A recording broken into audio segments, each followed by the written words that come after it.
Okay, well, great to be here again. So actually our first virtual meeting in quite a while. We after COVID, we fortunately got away from them, but as we've gone to squeezing in a few extra meetings here, we decided let's put in some virtual ones and hopefully that accommodates people's schedules while we still keep on a quarterly pace of in-person meetings. So thanks for being here.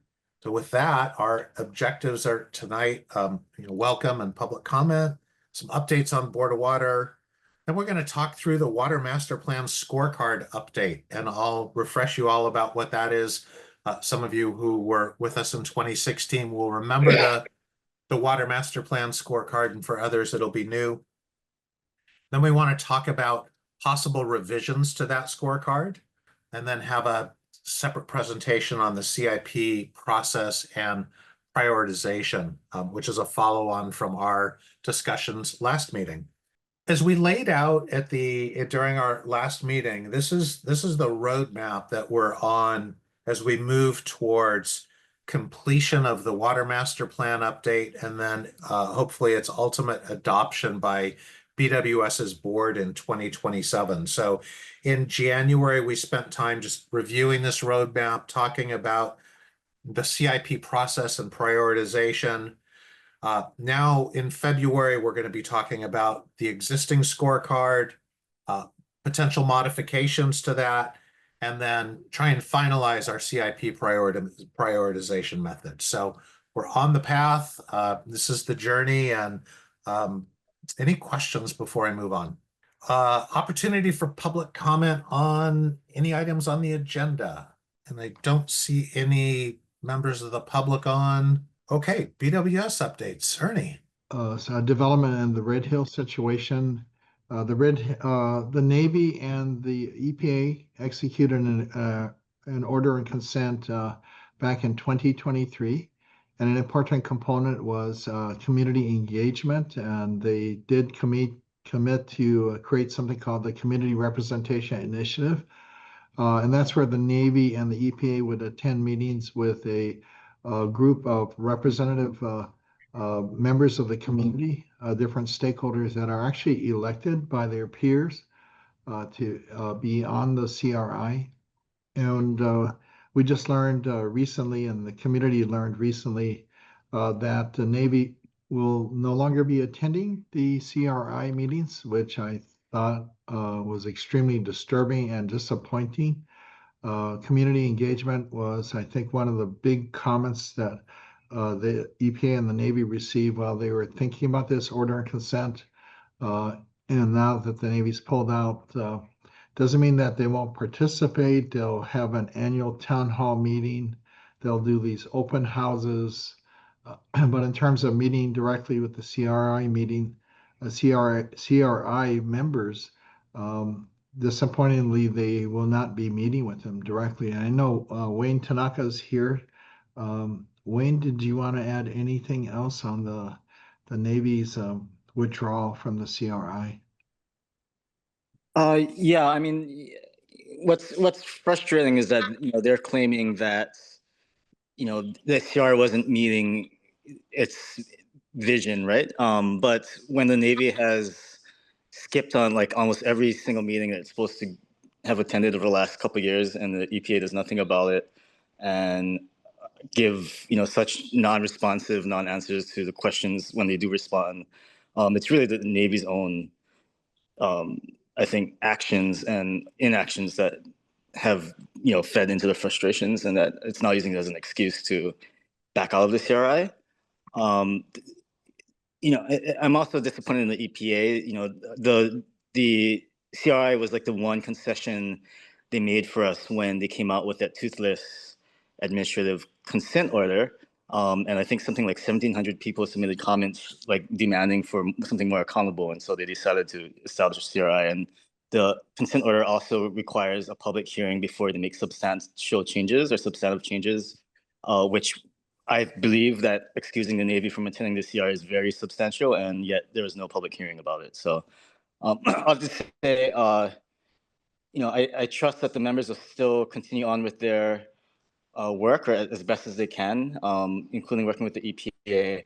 But there is also a bill to increase the frequency of the fuel tank advisory committee meetings from twice a year to at least 4 times a year. That would hopefully provide another venue for the community to raise its concerns. The Fuel Tank Advisory Committee, if you don't know it, it's like a one-stop shop for all the regulators, the Navy, the congressional delegation, elected officials. So the people who are, have jurisdiction over, navigating Red Hill, cleaning up, and the people who have, who would fund those things, they're all in this one meeting space, and the public can comment and talk to them. The problem is they only meet twice a year. So we've been pushing this bill to increase the frequency, and it needs a hearing before the Ways and Means Committee by next Friday. And I can put some info in the chat in case folks are interested in maybe helping keep this bill alive. Yeah, thank you, Wayne, and thank you for helping me with my update. So I'll just stop there and say that Red Hill is not POW. We're at the more difficult stages of how to hold the military accountable and how to keep the regulators, force them to continue to pressure the Navy to not only close the facility permanently, but also clean up the INA and the BI, the water and the land. And now we're at probably the most difficult part.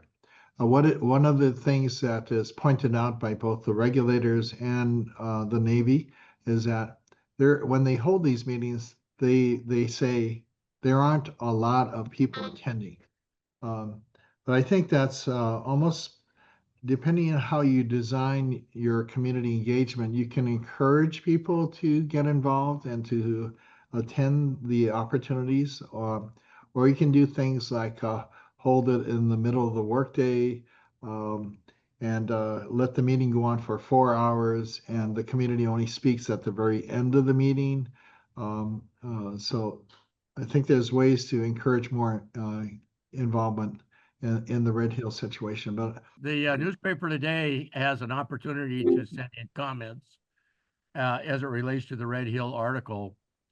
And it sounds to me like it would be in the best interest of the Board of Water Supply if people took some of your just now comments and reiterated them in the comments section of the Star Advertiser. That's all. yeah, thank you, Bob. And thanks, Wayne. Senate Bill 2093. That's the only one that's still alive, to require the Department of Health to hold 4 meetings of the Fuel Tank Advisory Committee. Which Wayne said that the military must be there, the Navy, and also our congressional delegation and state elected leaders too. So it's a good opportunity for to ask questions and for the community to share their manao. All right, this next section, Carl London is going to be taking the bulk of this, and going through the Water Master Plan scorecard results, and then consideration of some updates to those. And I'll just kind of kick this off with a little bit of background. The scorecard was developed with the last Water Master Plan to track how the Water Master Plan is being implemented. And there's a section in the Water Master Plan, section 13, that details out the implementation. And the intent was to measure progress towards goals that had been established in the plan. And as part of the plan that the board adopted, there are to be annual updates of this Water Master Plan scorecard to the BWS board. So what we're going to be going through is the most recent update of that. It's using 2024 data, which is, like I said, the most recent update to it. There's a number of indicators, and we talked about some of those indicators previously. We're going to go through them again. This is, for example, an indicator. How do we measure something? So if we're thinking about the board's responsibility to sustain the water supply, an indicator might be how much water comes from non-potable sources. And then we detail out how that's measured. As I was saying, the indicator, and then specifically how we measure that indicator, what the purpose of that measurement is, what the goal is, where we came up with the goal, and then what it was in 2016 or whatever year we're measuring for, and then are we meeting it? And so that's the detail behind the scorecard. As I said, this update is for data from 2024. That's what we're going to see today. And the purpose is to kind of go through each of these metrics and as we're thinking about it, consider what revisions we might make. So very interested to hear what you have to say. The scorecard is built around the 6 different functional areas of the Board of Water Supply: sustain, capture, treat, move, store, and deliver. And then there's also a section regarding tools and planning. Now, a lot has changed since we developed this 10 years ago. And the point of this is to say that our metrics can change too. If we look back, after this period of time and say, wow, some of those were working really well for us. Some of them might not be as relevant anymore. Maybe there's too few, maybe there's too many. I think all of those things are on the table. So that's what we're looking for some feedback from you this afternoon. And as we go through this presentation, I'd like you to think about, as you hear these metrics, give some thought to what are the 3 to 5 things that you think are most important for BWS to measure and report out on with regard to implementation of the Water Master Plan. And then there's 29 indicators in total. Are we trying to do too much with these? And is that diluting the impact of the scorecard overall? Or is it a good fit? And if there are too many, are there some that you think are less important that could be considered for deletion? And then, of course, are there any revisions to any of these that you might recommend? So just wanted to put out the information we're going to be looking for as we go through this, and I'll put this slide back up later. First thing we wanted to do is give a bit of a 30,000 foot view of all of these indicators so that you kind of know where we're headed and what's coming. I know it's hard when we go through one at a time. You might be thinking, hey, but what about this other thing? And this gives an opportunity to understand what's coming up later. So these are all of the metrics here. We're going to go through in more detail, but I just wanted to run through real quick so everyone has them in their head. So as Dave mentioned, we go through each of the functional areas. So the first one is sustain. So this is all about sustaining the water resource, the aquifers, making sure they're there for the long term. So the indicators there are supply from non-potable sources, annual water resource yield, meaning how much is being taken out, watershed management, protecting the watershed, and conservation, reducing demands to leave more water in the ground. The next section is capture. So this is about getting the water out of the ground and into the water system. So the first one is standby source capacity. So that's having enough wells or sources that some could be offline for service, or if supply needs to be moved around to various aquifers. Water level at index wells, that's an indicator on how high the aquifer is. Permitted or assessed sustainable yields. This is the regulations about how much water is permitted to be able to be pulled out of the ground. Then the next metric is treat. So once the water's out of the ground, some areas it needs to be treated. So the first one is water quality regulatory compliance. So that is really the first, are all of the water quality regulations being complied with, the water safe, meeting those requirements. Second one is treatment systems online, making sure that we have the ability to use the treatment as needed. And the last one is treatment system condition assessment. So this is about doing those condition assessments over time as needed to keep them up to date. Next one is move. So this is about getting water from the areas where the sources are to the general area where it's going to be used, into the pressure zone where it's used. So think of this as the big pipes transmission. So the first one is sufficient pump capacity, making sure that we have enough pumps that can move that water around as needed. Pumps available for use, meaning the percentage of the pumps that are not in or not being serviced or offline for some reason. Emergency power, so the ability to produce and move water with a grid power outage. Pump station condition assessment, same as the treatment. That's more or less a timer for updating that condition assessment over time. Store reservoir restrictions.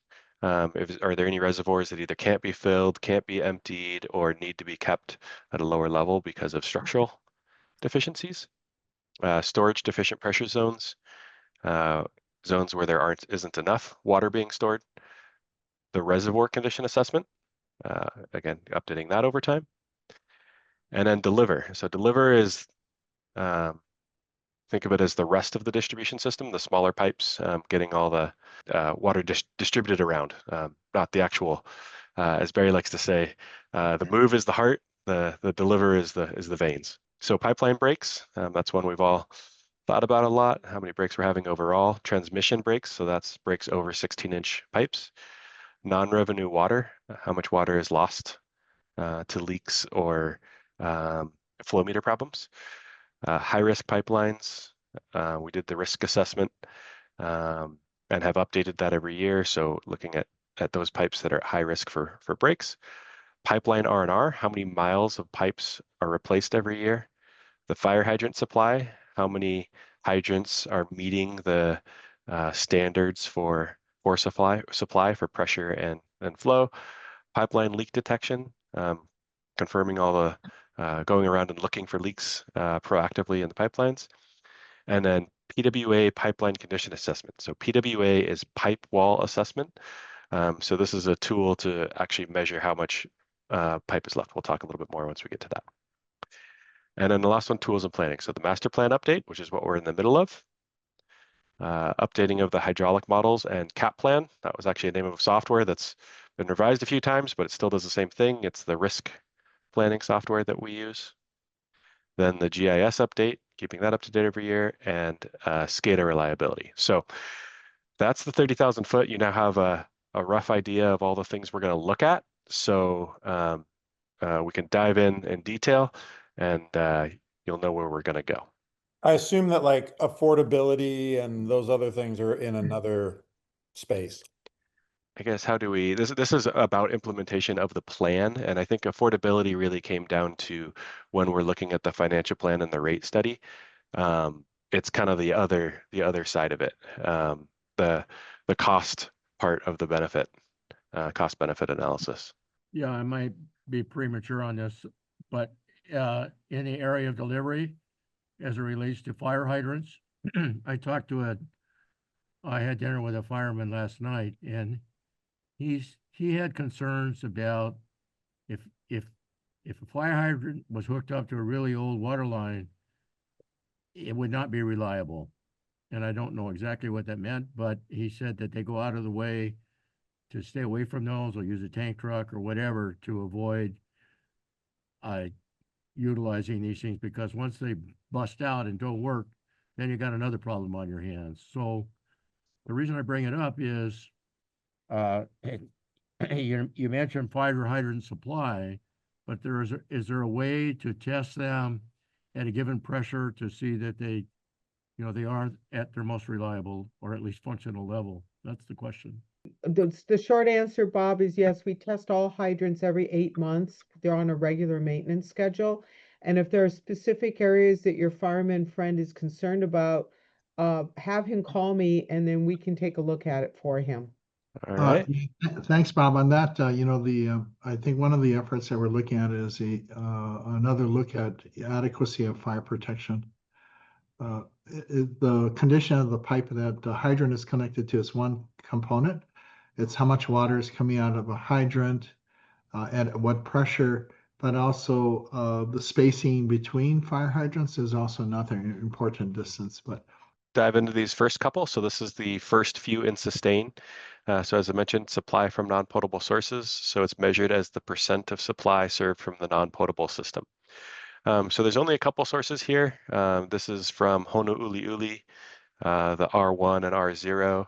And then there's some brackish wells too that Not sure how much supply is still served from those. Um, um, and so the goal back in 2016 when we set it for this was greater than 12%. We're currently at 6%. It's been pretty flat there.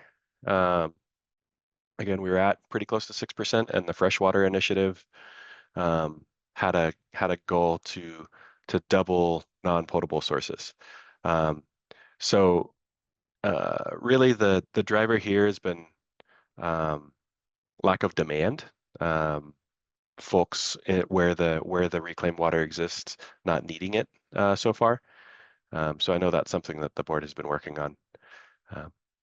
Ernie, I don't know if there's anything you want to hit on that. Yeah, in terms of non-potable systems that are not using recycled wastewater, at Honolulu Wastewater Treatment Plant, we have our recycled water facility. I think it's around 9 to 12 million gallons a day is recycled into R1 water for irrigation of golf courses, landscaping, parks, and then RO, reverse osmosis, which is creates kind of very high pure high quality water that's used for industrial applications. Like Sherry's Kahe power plant uses the RO water, which is recycled wastewater. We really appreciate that. The opportunities well, we still have brackish water systems like at Kalawao, Sumida Watercress Farm. It serves the highways, cement plant or quarry operation in Halava, and goes all the way down to the Danenoi International Airport, and they use it for irrigation of the airport. We also have another non-potable water system out in the Koalina area, basically brackish water wells that supply irrigation water, quality water for the golf course and landscaping at Koalina. But our dream is to expand the use of recycled water by expanding the service area, the area served by the recycled water facility, even out to from the city of Kapolei out to the Koalina area, encourage more recycled water in Campbell Industrial Park, and possibly supply recycled water to the Kalailoa Old Barbers Point Naval Air Station property, which is outside of our service area, but they've asked about using recycled wastewater so that they can reduce their dependence on their only potable water source at Barbers Point Shaft. So we think there's opportunities for expansion in this area, but it is very slow, and it basically requires expansion of infrastructure, which is kind of a long-term effort that we want to continue to push forward in that area. Carl, when you said there was lack of demand, I'm assuming you were just talking about the Honouliuli system that BWS runs. Okay, because I was going to say, actually, there has been a pretty significant increase in demand for R1 water across the island, and folks are trying to get more access to it. There's just a lot of barriers, regulatory, financial, et cetera. So I just don't want people on the call to walk away thinking, oh, there's no demand for that, because it's not true. It's just, aligning the resource with where the need is has a lot of challenges and barriers. That is correct. And there's also efforts by the City Department of Environmental Services. They're talking to us about Waimanalo and the Waimanalo area, maybe the golf course there in that area, and the beach parks in the area. It is a intensive, challenging process, but there is interest, stronger interest. We're also pushing now and encouraging developments to look at reuse on site. So instead of a centralized system operated by Board of Water Supply or E&V, looking at maybe within the development itself, looking at recycling water, reusing water on its own property. And there are a couple projects being done by a developer in town to use that gray water recycling and doing it on site. So we're trying to encourage people to look at that option too. And that could maybe not be under BWS direct control, but expand the amount of non-potable or water reuse capacity island-wide. Cheeky asked if there was metrics around the military bases and their usage. I think they're mostly on their own systems, so it's not really something we see. There is one exception. The Marine Corps base Hawaii over in Kaneohe is completely dependent on BWS water. They have no sources on base. We've been encouraging them, along with the support of the community and the congressional delegation, to use their wastewater, reuse it on base, and not use as much potable water from BWS. And they recently got about $108 million for that effort. We'll be meeting with them to get a status, progress report on that effort to go to using recycled wastewater, R1 water, on their golf course and base. And then Josh's question was clarify if the goals are what the year for the goal is. A couple of them do have a target year. Most do not. They're sort of open-ended. So that's, again, we could, but most do not currently. So. Most of them were set for what was desired in 2016 when they were set. Yeah. Mhm. One clarification I would add for Josh's sake. Josh, we are going to be starting working on updating our strategic plan. It's a 5-year plan. And what we do in our plan is we do take the same metrics. We pick metrics from the water master plan. So that one has a more defined start and end date. So the second one is annual water resource yield. So this is just measuring how much of the sustainable yield is used each year. And so we want that to be, of course, lower than 100%. We set a target at 90%, and we're still down at 71%. So that's a really good news that we're staying within the amount of water that's available. The next section indicator is watershed management, and this is a couple of different ones. The first part is the dollars budgeted for watershed management. We struggled with a way to measure, what's being done there in a way that could be done year to year. And really what we came to is it was really about working with partners and funding them. So we put a target of 4% of the CIP. And the actual has been pretty level there, and kind of the 1 to 1.5 million, at least from what I've heard. I think it's basically trying to help the partners with what they can efficiently use. So that's kind of the limitation there. So there's probably places could push harder, but so far that's been what has made sense. Well, just a quick update on that. We're trying to push more efforts on the Waianae Coast, which is the highest risk fire area on Oahu for wildland fire. And it'll be, I want to expand the capacity of these nonprofits, watershed partnerships, and also the community efforts, working in partnership with BWS and the state to address trying to reduce the risk of wildland fires and also protect the watersheds. I was just going to ask, quick question on that. If it's truly limited partner bandwidth, is there any discussion about Board of Water Supply doing some in-house kind of work around either standing up crews or doing improvements on your own property or anything? Yeah, we exactly, Josh. I've let people know, our team here, that some of this is because it is not just do vegetation management one time, but it's an ongoing effort. So how do we now operationalize some of these efforts and costs where it is BWS taking up some of the responsibility for its lands? Expansion, for example, our grounds crews to now look at maintenance of wildfire mitigation strategies in the field. Second one here is acres of watershed surveyed for invasive plant species. So this was written in 2016 with a goal of 5,200 acres per year. Again, working with partners. Last year it was 87,000 acres.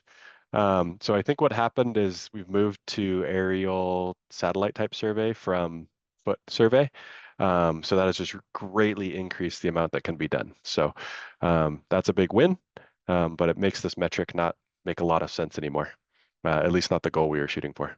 And then the last one here is watershed area protected by fencing. This was the goal was set at 20% of watershed funding. It was more about trying to make sure there was a continuous funding stream there to keep those going. And as I understand, DLNR, which is was putting up that fencing, has moved from adding new fencing to maintaining what's already there. So that's pretty much dropped off because DLNR is focusing on now maintenance instead of new. Jump in, Ernie, but I think that's basically the fencing goal was kind of met, and now it's more of a maintenance type of item. Yeah, I think I would add that, it doesn't preclude us from partnering with DLNR or other watershed partnerships on a opportunistic basis. But there haven't been a whole lot of fencing. And the other thing I would add, the 4% of CIP in 2016, I think our CIP was like under 100 million. So, like 3.3. So the amount, I think, of contribution or dedicated source of funding is built, on the capacity of our partners to use it in an efficient way. But I think our CIP increase like doubled, more than doubled. So the 4% wouldn't apply. So we have to look at another metric there. So, yep, as teased, conservation's next. So again, this was a amount budgeted at 4%. I think for now, we just saw the last meeting that the rebates got doubled with help from E&B. So I think that program is working really well. So I think it's efficiently doing what it needs to do. So the budget metric, as Barry alluded to, the percentage might be overstating what is needed at this point. And as evidenced by, the next one is per capita consumption. So this is the average use per person. It's the total use across the island divided by the number of people that are served by BWS. And the goal for that was less than 145 GPCD, which is gallons per capita or per person per day, by 2040. In 2024, we were at 142. So that metric was already hit. When we started in 2016, it was about 155, and a couple years back was up in the 180s, I think, at its highest. So that's been a success story there. Okay, now we're on to capture. So the first one here is standby source capacity. So again, this is how much of the sources that exist in the system are used at the maximum day demand. So at your highest day in July, usually, what's the capacity of all of the sources that needs to be used? We want to keep that less than 50%. So that means that for every well you absolutely need, you've got another one that's there and available in case something happens to it.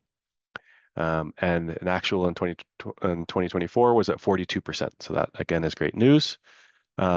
The one caveat I'll say to that is this looks island-wide, which can hide some issue areas where there's potential, where there isn't enough source for the area.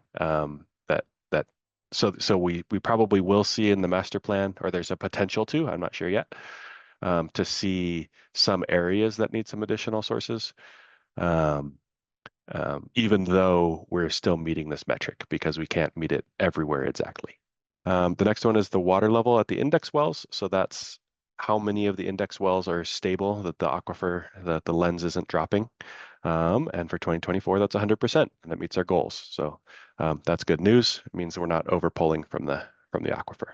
Continuing on with capture, next one is standby source. So that's the number of sources exceeding the sustainable yield. So this is more of a regulation than the actual volume, the safe withdrawal from the aquifer, the volumetric, which is above it.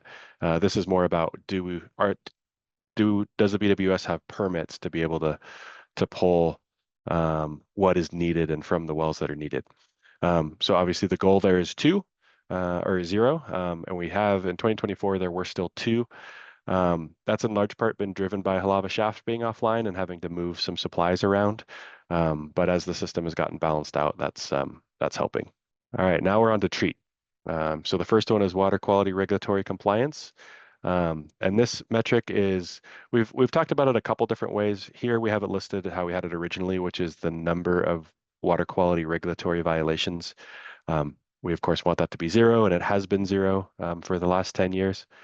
I think it's gotten tweaked. We measured a little bit now too, where it's days of violation, and that's still 0. So, but putting a finer point on it. The middle one is treatment online, similar to the wells. This is about how many of the treatment and chlorination systems are available and ready and able to be put to use. The goal is 100% for those, making sure that they're all ready to go, and that is 100%.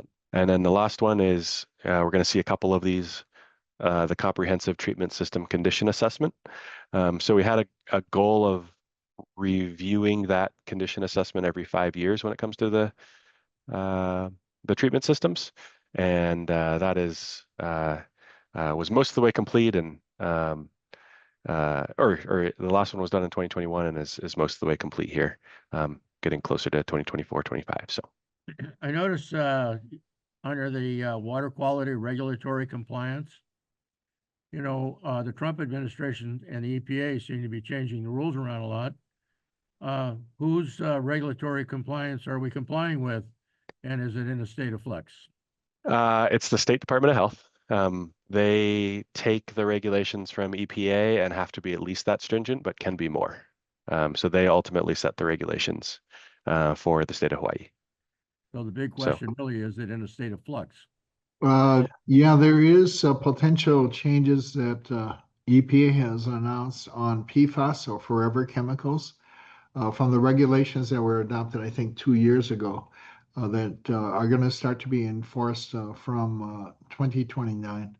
So I think they're trying to look at reducing the amount of types of PFAS that they want to regulate, also extending the deadline out a few years for the meeting the maximum contaminant levels. No, actually, you had said it right. When they first came out, there were 6 PFAS chemicals being regulated, 2 of them with a specific MCL of 4 parts per trillion, the other 4 with hazard index together. But yeah, as Ernie said, there's been talks about removing those 4 so that it's not going to be regulated. And then the other 2, they'll start enforcing it in spring of 2029. There's talks of extending it out to 2031, meaning that if we're going to build any treatment facilities, they can be finished 2 years later than we're initially targeting. But as of right now, Board of Water Supply is aiming for that original deadline of 2029. And we're operating. There is no change yet. They just are talking about it. They did do some changes on the EIS requirements and NEPA, or actually it wasn't only EPA, Department of Interior too, and others, trying to loosen up some of the environmental regulations under the National Environmental Policy Act. They're talking about different things, but we haven't seen any real major changes. There is a major change that's I think being done, and maybe Wayne, you can help me with this. This is on the issue of climate change and the fossil fuels. I guess they had a determination maybe back to 2009 that it was a threat or a danger. Endangerment findings by the EPA, Wayne? So the federal government has repealed this endangerment finding, which is the basis of a number of federal interventions to address our national climate footprints. The reversal is specific to the transportation sector, so essentially cars, like emissions from cars. And so that's very concerning because the next generation of American-made automobiles are probably going to, maybe far more dirty and far more impactful to our climate, as well as expensive, right? It might be cheaper to build these cars initially, but when you consider the maintenance and repair costs of running more dirty automobiles, it's way more expensive than over time. And there's also some concern about the next steps, like what are you going to do next after the endangerment findings, like rollback emissions, like smokestack emissions regulations and so forth, which is going to have a particularly localized impact on like West Oahu, um, but also too in the bigger picture, it's just accelerating our path towards these climate tipping points that will essentially make climate change beyond humanity's control. Yeah, so super concerning. Also really, I mean, not to shoehorn this in, but there's a proposal from the administration that's being pushed really hard by industry to pivot us towards liquefied natural gas and methane, which again would seriously undermine both our own efforts to do our part to prevent our planet from dying.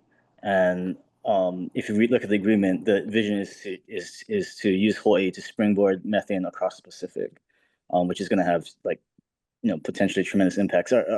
All the climate science says we need to reduce methane significantly in the next 4 years or so if we want to buy time before we hit these tipping points and we lose control of the situation. So moving water, so pumping. So the first one is sufficient pump capacity.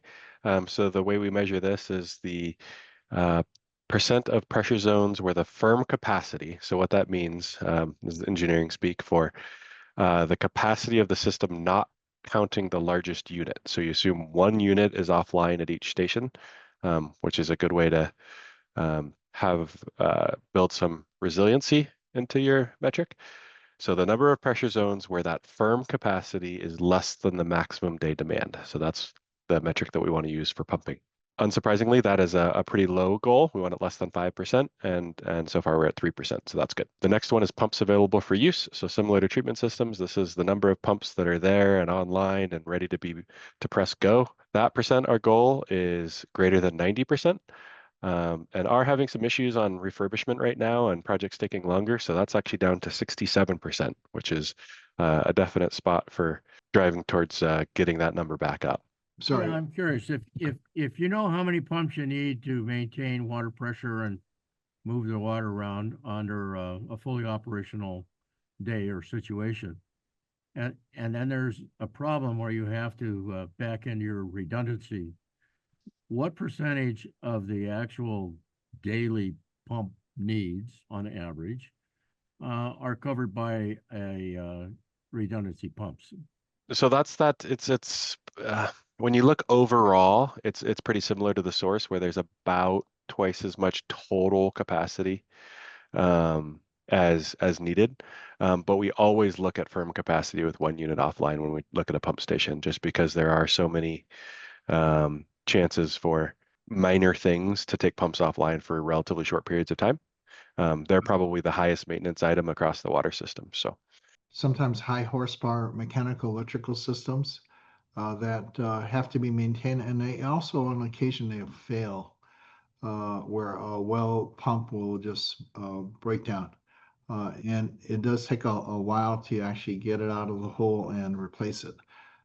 So the efforts, what we mentioned earlier about drilling more wells, putting more redundant pumps in the system, that's a challenge too.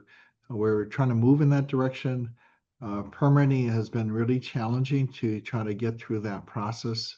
And some of the permits, like to drill a new well and to install the pumps in the new well, that comes with the Commission on Water Resource Management and getting through that permitting process. So This is an area I think for improvement.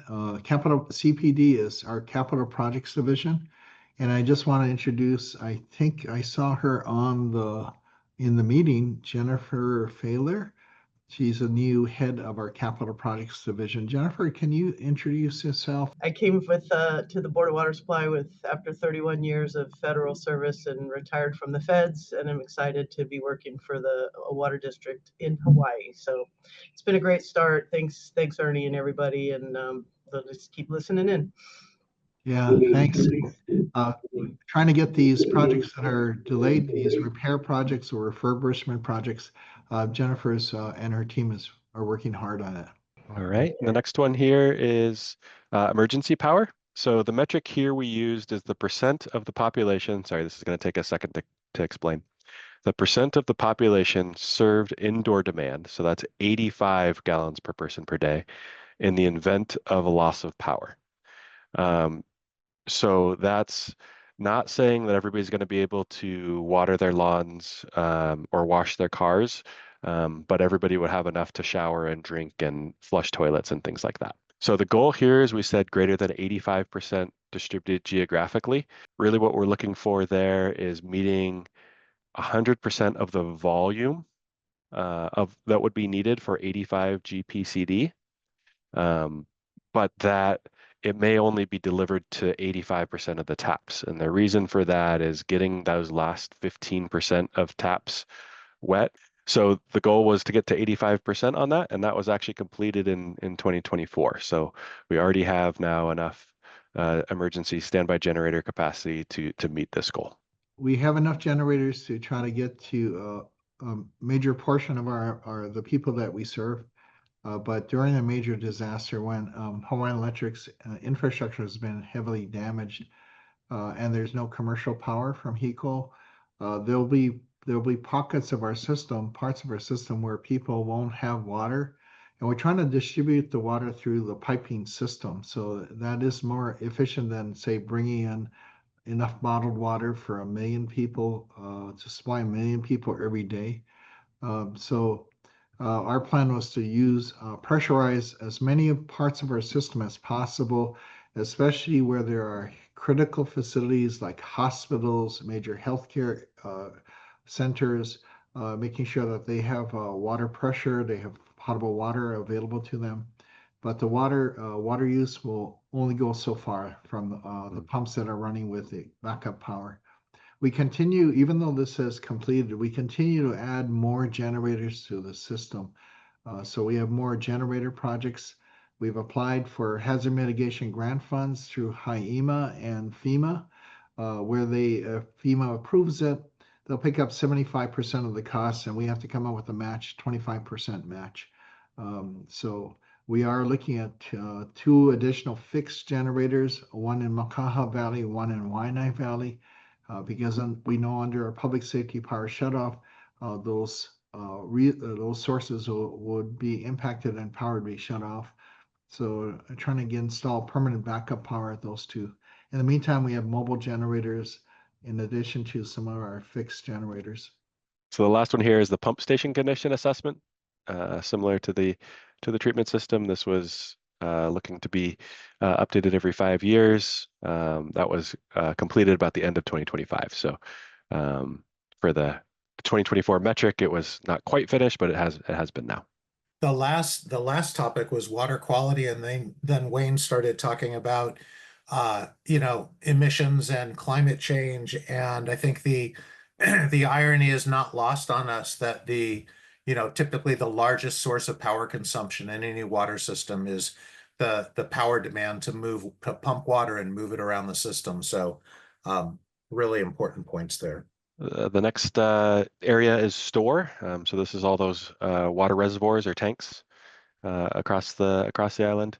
The first one is reservoirs with restrictions. So that could be a reservoir that either due to a structural deficiency can't be filled all the way, or can't be filled or drained all the way because of hydraulic limitations with the system that's connected to it. So this happens sometimes. Often it's because a reservoir was built a long time ago and then the system changed around it in some way. The goal here is less than 2%. Basically, we want to be able to use most of the vast majority of the reservoirs to their full capacity, and we're meeting that. We have 0.58%. I guess that's probably one reservoir that still has some restrictions on it. The second one is storage deficient pressure zones. So we like to have the maximum day demand of storage in each pressure zone. So that's, again, that maximum day in July, whatever that demand is, we want to have that much water in storage. The goal here is 0% because that is a standard that we want to hit. We're recognizing that there are some where it's probably never going to happen. Metro Low, for instance, is a huge zone with huge MDD, maximum day demand, but there's some equivalency built in with pumping from other zones that do have storage. So we're still at 10% on this one, but this is one I think perhaps the goal of 0% was probably a bit too aggressive, knowing that there are some that there's operational fixes to get that away from that standard. So yeah, and Carl, most people probably aren't aware of what the metro low pressure zone is, so maybe you want to provide a little color there. Yep, sorry, that's basically the lower section of town, downtown Honolulu, even over out into Kahala, out that direction a little ways. So the issue is there's not enough storage to meet the standard of maximum day demand in that zone, that big zone. But there's also not locations where a new tank could be added. So as you can imagine, the tank has to be at a certain elevation, which means you have to, think about a topo map that that one contour, there's only one that it has to be on somewhere in the system. And there's already a lot of tanks on that contour, but just not quite enough. So the way we've gotten around that is with pumping from other zones that do have storage, excess storage, and the sources, making sure those are extra robust. And so there's some operational changes that have been made to be able to mitigate that risk. But Yeah, Or, I'm sorry. I don't know how it works exactly, but I assume that a place like Coral Ridge is planning, lots of water use, has been leaned on to provide some of the water tanks that provide that water, as I would assume that perhaps all developers need to be engaged in. And it seems to me, looking forward, that the zoning and the kind of deals that the Board of Water Supply strikes with developers would have a really significant bearing on this particular metric. And I don't really know how that whole thing works, but I bet it's very, very political. And these EISs come in where they're supposed to say, everything's wonderful, or tell you a piece of the story. But do you feel that our current political structure creates an adequate amount of long-term storage in these tanks, or does that need to be worked on also? We look for opportunities with major developers like Coral Ridge or Ho'opili. They put in the infrastructure themselves, and maybe there's opportunities to actually collaborate with them to maybe build something bigger. The Coral Ridge is building a new, I think, 825 reservoir on the east side of H2 Freeway for Coral Ridge. Ho'opili already had installed a full 40, and I think one of the 228. The one that's still pending is when Kamehameha School starts to redevelop their Waiava lands, and what kind of reservoirs that can be put there. We have been trying to, in the process of acquiring some land so that we could, at the 228 elevation, Ernie, to put in about 3 reservoirs there. Was it 8 million gallons of storage? It's something like that, yeah. Where we could fit there, and it would be serving Tom, but it could also provide some temporary water to the lower side of Waiava. Their wells are at the very top, so there's some mutual benefits, I think, if we do that. So those are what we're working on. So Bob, we where there's an opportunity, we try to partner with the developer to build infrastructure capacity that would also benefit our other customers. I think Josh, you had a question, then Jiki after that.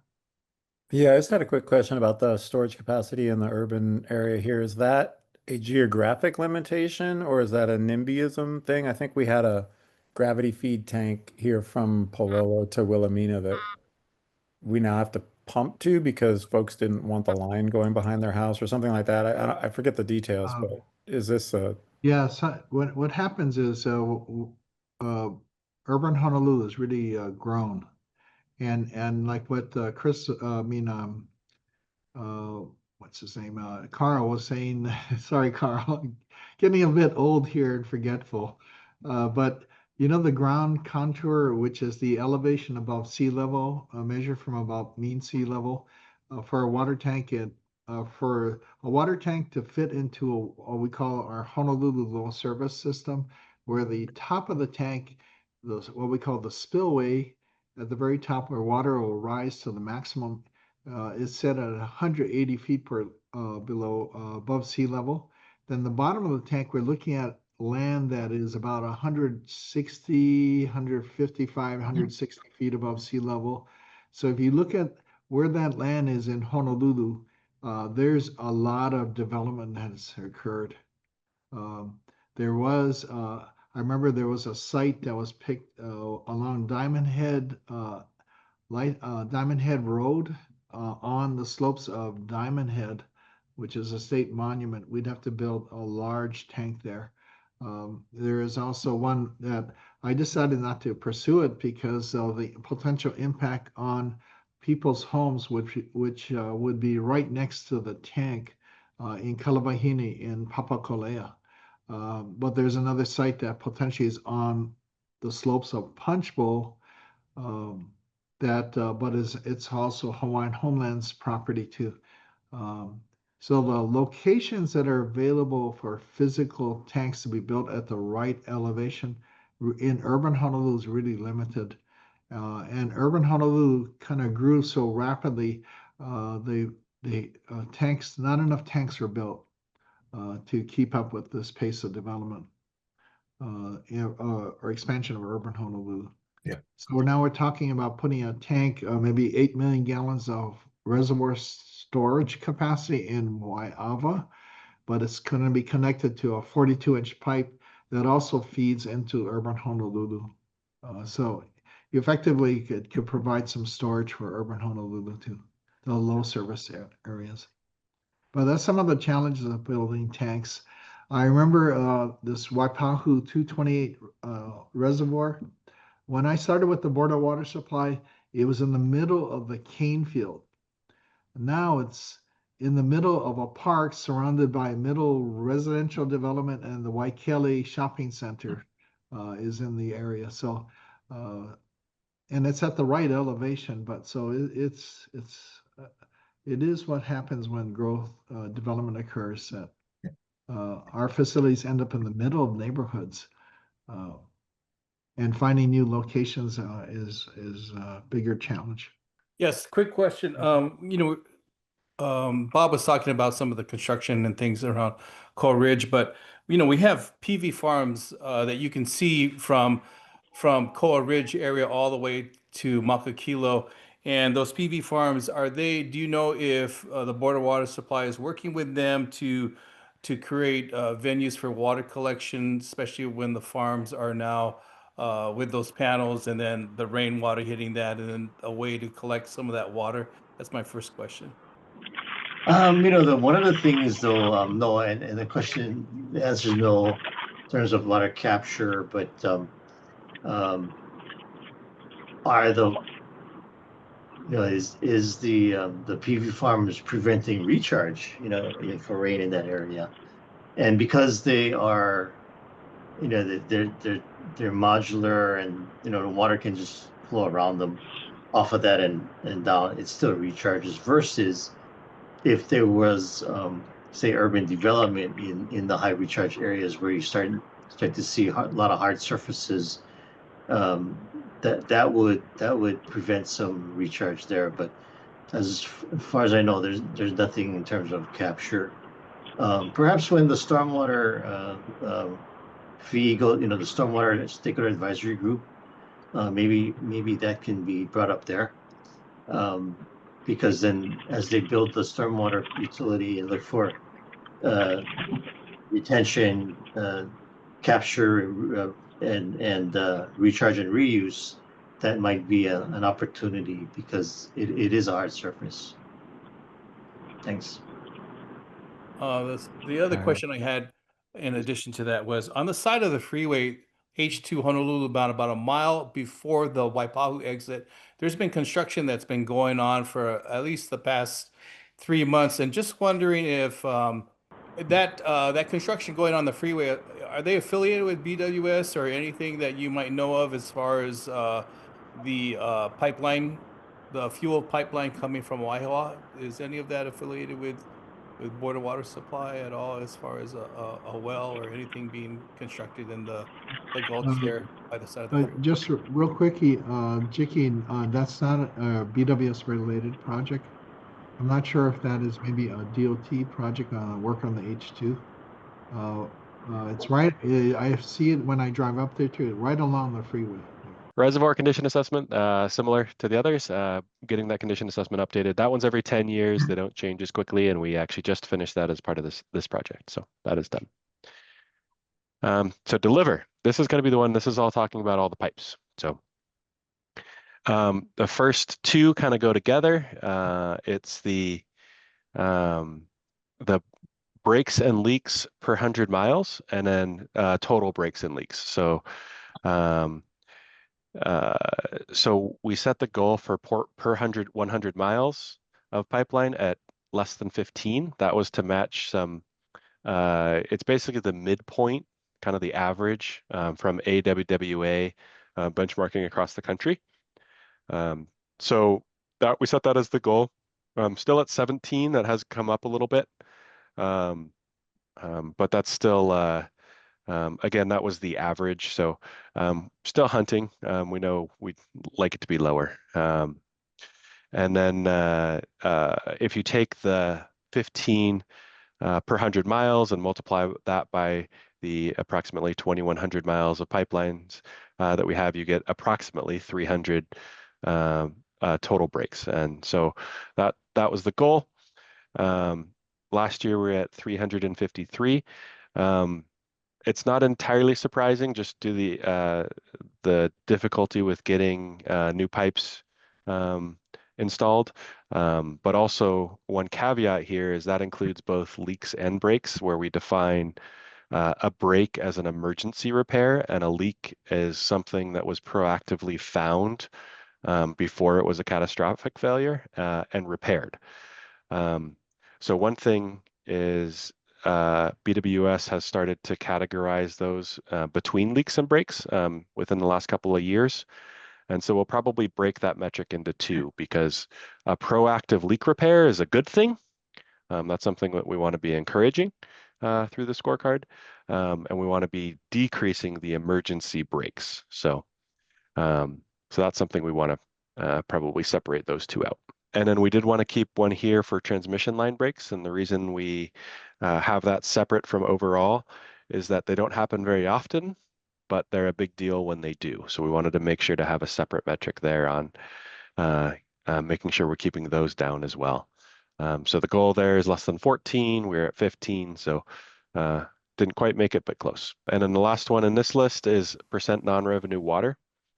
So again, looking at the AWWA, sorry, that's American Water Works Association, their benchmarking study, the median is about 8, just a little over 8%. Currently, we're seeing that at about 15%, and it's come up quite a bit in the last few years. So we, as part of the Water Master Plan, we're working with BWS on trying to identify what's going on there. Many years, they came and paved a road that was in horrible shape, which was a wonderful thing. And then there was a leak. And the turnoff valves were underneath the new asphalt. And so one of the things that could be constructive would be to say that they need to identify those areas tomorrow after they pave it, not next week or next month or whenever the job's POW, because the amount of water gets lost is huge. You know, they couldn't even figure out how to turn it off. They were working their butts off, and the water was just gushing out of the leak. Okay, Bob, I will take exception. It's not that our team didn't know what they were doing. It's just part of the process, as I explained. Unfortunately, these things get paved over and then they come back and undo it. So that just took them extra time to find the valves. They know where the valves are, it just took them some time to find them. Sorry. Well, the point is the lag time could be built into the contract. When the paver comes in, is going to do his thing, it could be built right into his contract that, you know, within 24 hours of the paving, they're going to mark where the valves are. Yeah, just all. to kind of follow up on that, the paving contracts are handled, could either be state contractor hired to do repaving of the state highways, or if it's a city road, then it'll be the Department of Design and Construction. And we've been reminding them for quite a while now, continue to remind them. And thanks for letting me know about this road. If you can give me the location of that street, was that Chem Highway? Yeah, I can send it to you, Ernie. It was the Okay. most recent break. Yeah. So that's probably a state job. So I can reach out to the Director of Transportation, because sometimes these paving contractors, which is not under BWS control, they go and they're supposed to identify and mark where the valves are, the manholes, the valve monuments, and then part of their job is to raise them to match the new elevation of the new paved road. Mm-hmm. And sometimes we see this long lag between when they actually do that. So in the meantime, our valves are kind of covered over. So our guys have to go out with a metal detector to try to find the valve itself. Yeah. So the next set here are again still talking about pipelines. The first one is high risk, and it was the number of pipes with a high risk score, so a score over 400.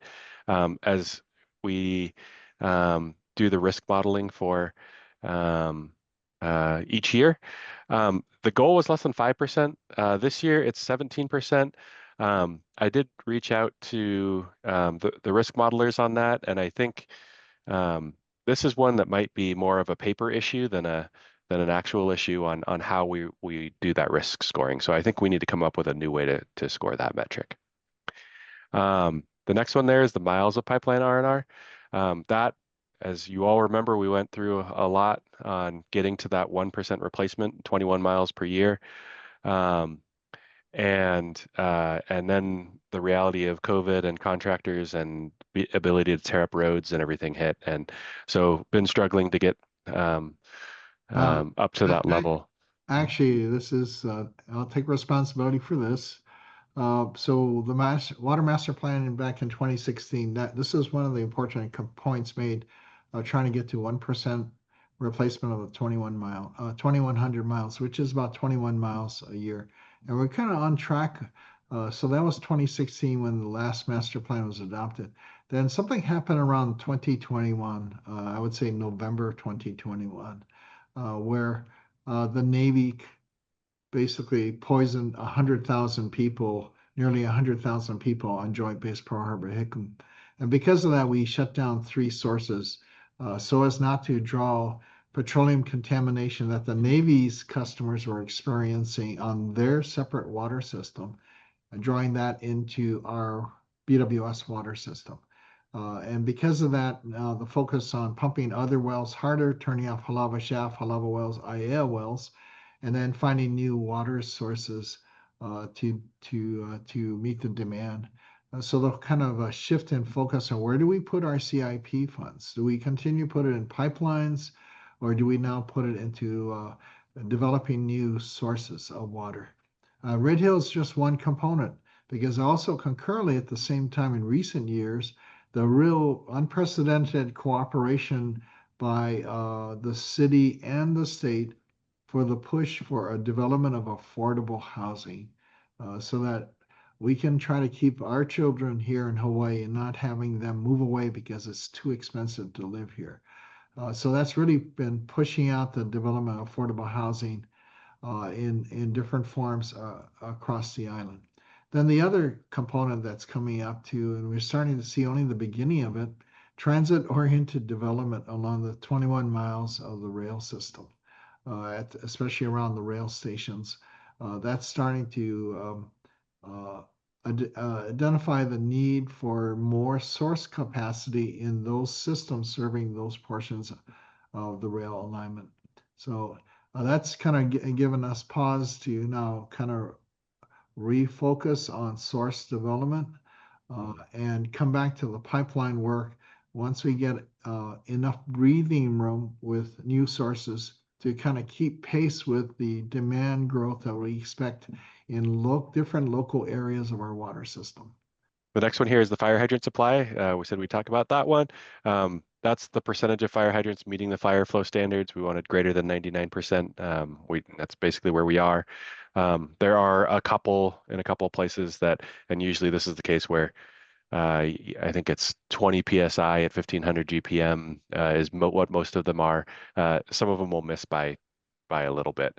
But where it's feasible, we'll get that up to snuff. Or if when a pipeline project goes in, we'll get that fixed. Pipeline leak detection. So this is one the field ops crews going out and listening for leaks. We were looking for 25% of the system surveyed per year. That was only 10% in 2024, but the reason is we've moved to satellite leak detection. So they actually do a pretty dang good job of seeing water on the ground, that's chlorinated water from a satellite. So the leak detection crews have gotten able to be much more targeted in what they're looking at. So again, that's a bit of a change in technology affecting that. And then the last one, you're seeing a pattern here is the pipeline condition assessment. This one, Board of Water Supply did several pilots on different technologies, and really they just didn't pan out very well. The results that got back weren't worth the amount of effort it took to do it. So that's actually something that's just been put on the side. And then the last segment for these is tools and planning. So the master plan update, the hydraulic models, and the risk model is what that's called there. The GIS update. Those are all about updating over time, kind of the keeping the plans fresh. Master plan at 10 years, hydraulic models and cap plan every 5 years, and actually that's a little bit more often than that, and the GIS keeping it up to date annually. So those are all on track and have been done. And then the last one is getting the SCADA system moved over onto the microwave backbone. There's a ring of microwave communication. That's most of the way completed. I think there's still a couple sites that need to get shifted over, but almost there. All right. A lot of information in there. Let's go back to the questions that I asked you all to think about before we started through that. As I said, there are 29 different things we're measuring in there. What are the 3 to 5 things you think are most important to measure and report on? Do you think we're trying to do much with 29 things? If so, are there some that you'd suggest deleting? And I saw, Josh, you had some comments in the chat along the way about, changing goals. Would appreciate specific input on changes to goals or metrics, and I'll just open it up for some discussion now.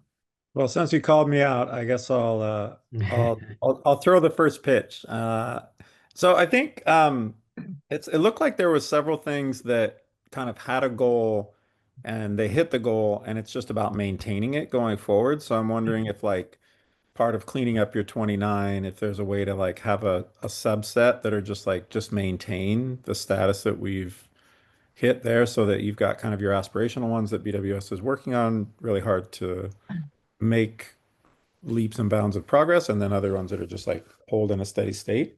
So that's sort of a categorical idea or suggestion. But then I think there's a bunch of different ones that feels like, um, like the gallons per day goal. That's great. You guys hit it. It seems like it's still pretty high. I don't know what the average is. I know the averages in California are a little bit lower. Obviously, they're put a lot more towards conservation and whatnot there, but I'm wondering if, we can ratchet that down and look to new solutions and go to 130 or something. I'll just unload them all right now in rapid fire because I might have to jump in the car to get to another appointment. But I think I'm a little concerned about the CIP goals just being abandoned in terms of the conservation and the watershed protection. Just saying, well, we increased our CIP, so we're gonna, leave this percentage sort of goal. Um, Maybe you adjust it down a little bit, but I would also think that like that's part of, what we should be looking at long term. And I'm also, just concerned that like if the partner capacity isn't there, what's that limiting factor? Are you requiring a match? Are you requiring them to do something? Can you turn that into like more unrestricted operating money that allows them to build the capacity to then deploy more? Because I would think the watershed partnerships would jump at it if they were able to hire more. Maybe we definitely have invasive species up there that they can and should be going for.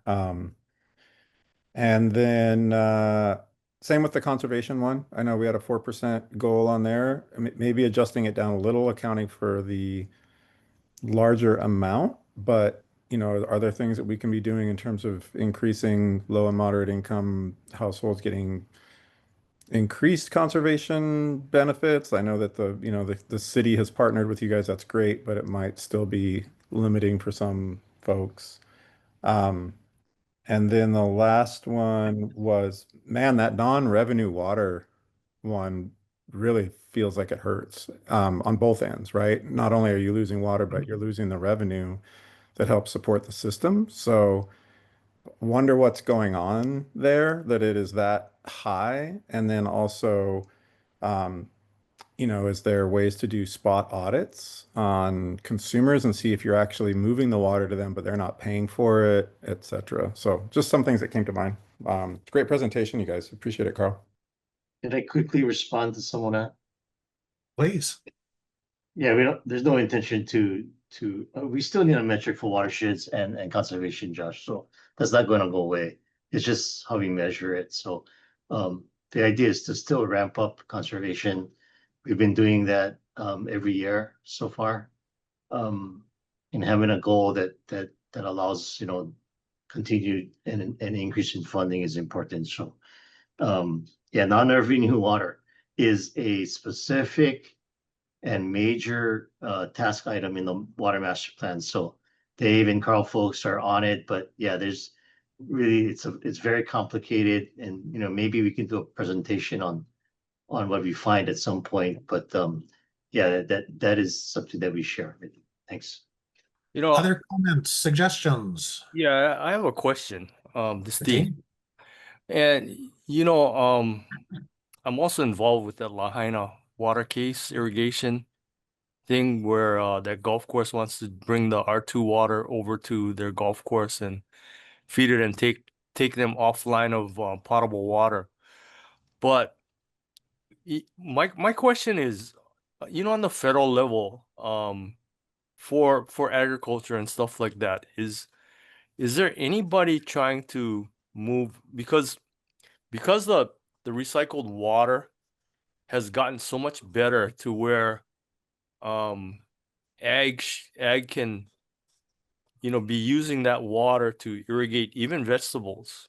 My understanding has gotten to the point where it's pretty clean, and I know the public is gonna have an issue with it, but I mean, are we following this? Because at some point, ag is the biggest user of water, and if we can take part of ag out of using potable water to irrigate crops and for sure for tree crops, there should be all tree crops should not be watered with potable water. That can be done with recycled water. But is there anything being done on the federal level to get these federal people to understand that they gotta loosen the regulations on the recycled water, or at least make it more acceptable to the general public in using the water in a more acceptable way? I mean, and having the potable water for the people to use for their everyday uses, you know? Yeah, thanks, Dean. Excellent points. I think it's not only at the federal level, but it's also at our state level with our Department of Health that both, and maybe it's also, I don't know if it's the Department of Ag and Biosecurity, but uh, one thing about recycled like wastewater, uh, there's more information about also that it also contains PFAS or forever chemicals. Oh, So trying to address that, and I think EPA has come out with especially the use of solids from wastewater treatment plants, what they call biosolids in agriculture, starting to raise the concerns because that's where the PFAS levels are the highest in those solids from the wastewater treatment plant, and how that might creep into the food supply. But my thought was a lot of these questions are very technical, and people in the Board of Water Supply have vast insights into what might best transpire in the future. And maybe they could have an anonymous survey to turn in. So if they all sit in a room, everybody's going to worry about making somebody else look bad or something. But if Ernie could issue surveys to his key people and take the Board of Water Supply suggestions, they're really close to it. It's Oh, not their Bob, you job to guys share can them. email us. You can email us your comments. Okay, well, I'm just thinking out loud. I mean, there's a lot of dynamics, but there's a lot of brains in the Board of Water Supply. How do you Oh, keep it clean? yeah, Bob, no, great point. Because we did. I asked our team here to actually share these metrics with all the different divisions at BWS. So maybe Barry and Mark, that might be an idea just to say have the divisions, different divisions, prioritize what they feel are important metrics. I was thinking that some of these there are maybe two levels. One are more organizational, strategic, and then some of them are actually more operational that are maybe metrics that should be tracked by the operating units or divisions within BWS with that area of responsibility, uh, to see how they're doing. But then you have the more broad organizational or strategic type of metrics that we should also track and be able to communicate with the community. Things like the amount of investment into conservation and watersheds, the amount of dollar investments into those. That's broader supply issues. Yeah. Yeah. I would ask that I don't see any other hands raised. If you have some thoughts about the top 2 or 3 things that you think are most important in measuring the performance of the Board of Water Supply, go ahead and put those in the chat. And then I want to move us on to getting some input on our last topic, if I could. So the 2 or 3 things that you think are most important indicators of knowing the Board of Water Supply is on top of it, what might those be? And like I said, go ahead and drop those in the chat if you get a moment. Figure out how to raise my hand, so I'm a little bit late, but I was just wanted to tag on to what Ernie was saying. Like that was gonna be my comment, was maybe some of those, like he was saying, was operational, because I saw some of them kind of were maintenance related, and I feel like they could just all fall under maintenance. Are we keeping up with our PMs or like work orders or something like that? We talked a little bit last meeting about the capital improvement plan prioritization process, and you all went through an exercise of weighting some of these criteria. And we took that information, and there are some things that we're going to do with that information. For example, based on your suggestions, we'll increase the maximum score associated with this with security breaches to up to 5, and also increase the maximum score of watershed protection activities up to 5. So, and then the definition of water quality metric, we're suggesting to modify it based on your input to include contamination, and then in terms of outside funding to also include the potential for military funding. So really helpful input, and we're incorporating all of that.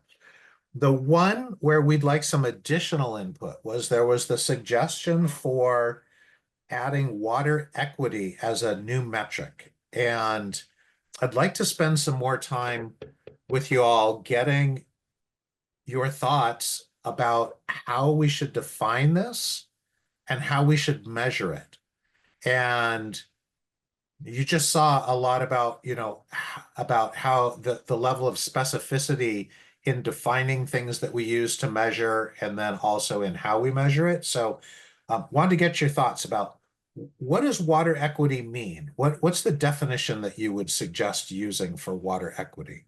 Or what are the important elements to include in that definition? Yeah, I just would, other folks that probably have thoughts on this, but I know like in the electric and the power sector, there's a thing called the energy burden, like index or something like that. And it essentially says how much is a household's income going to the electric bill, and they kind of have a threshold where it's considered like overburdened populations or not, and you want to keep that number super low. So that's at least a measure, and you may want to have like a certain portion of the population that isn't water burdened in that sense. I don't know. Obviously, we have combined sewer and whatnot, but that's one measure. Yeah. And there's also EPA has some guidance on like what percent of median household income should go to the water bill or the sewer bill or the total water bill, those types of things. Had good points, Josh. I just got some links to some affordability studies from the Water Research Foundation that I'll be taking a look at too, that if there's things of interest to the group, I will share those. For folks who were suggesting an equity measure, was there more to equity than just affordability?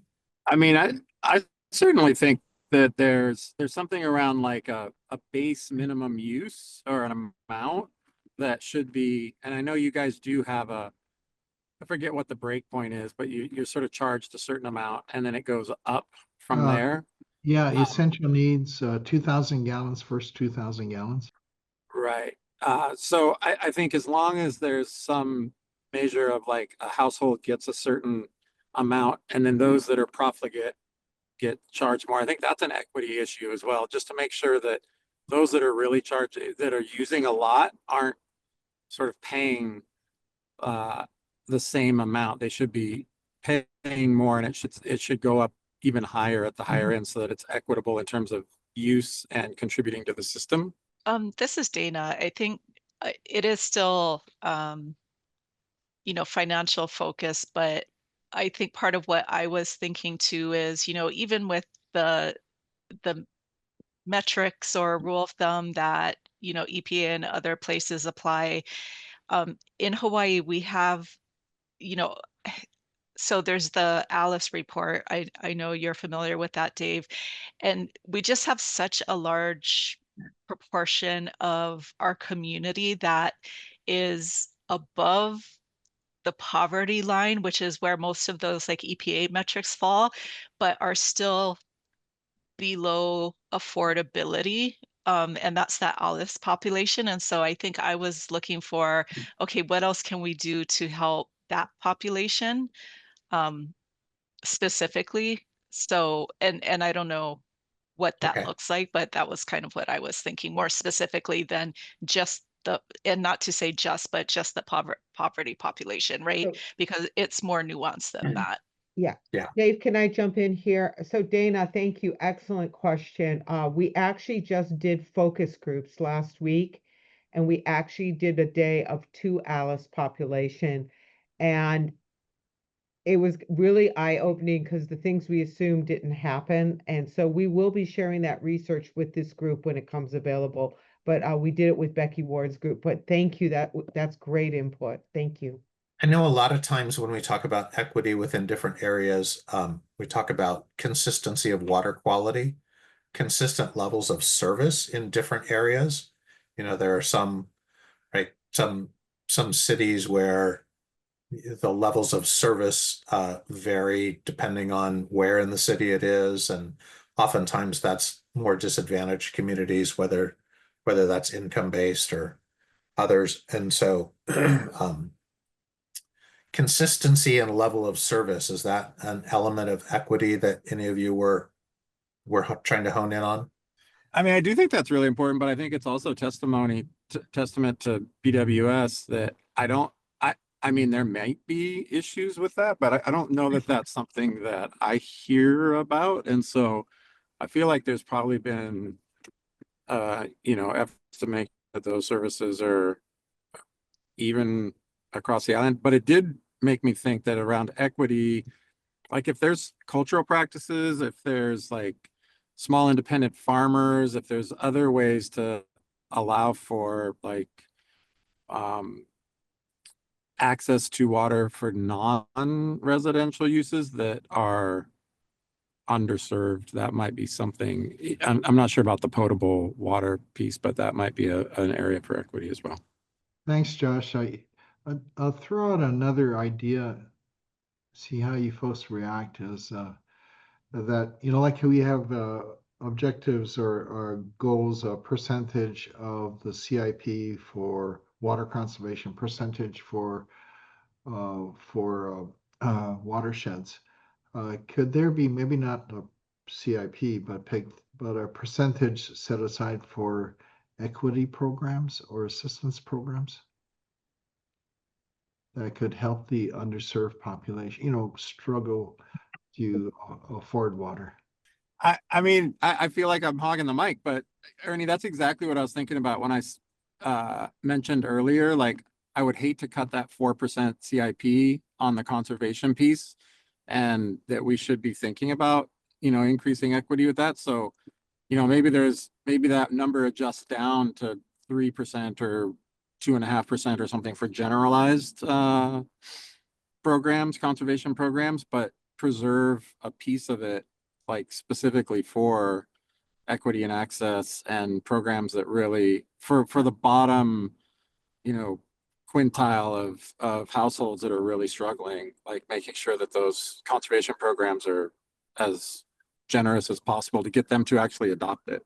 Yeah, so maybe the 4%, current 4% become for conservation becomes 2%, same total, 2% for conservation generally, and 2% for equity related efforts to, say, retrofit with water efficient fixtures, audits and water audits and retrofits at the same time, but available to all of our customers that are it's based on maybe some kind of need criteria. But I'm just thinking out loud. So when I think of equity and in One Water, when we start talking about climate resilience, I look at equity as in terms of one facet of it is how you implement the plan in an equitable manner. Like like how we do our pipeline replacements, we prioritize pipeline replacements by risk, but also, that we do projects in all of the areas around the island and not just metro where there's more people. So if you implementing any program, conservation, education, new technology, like Ernie's initiatives to put AMI in Y&I because they can't afford to, a high water bill that they catch their leaks early. Is how you implement the programs that we have, that it's implemented in a spatially equitable as well as socially equitable way.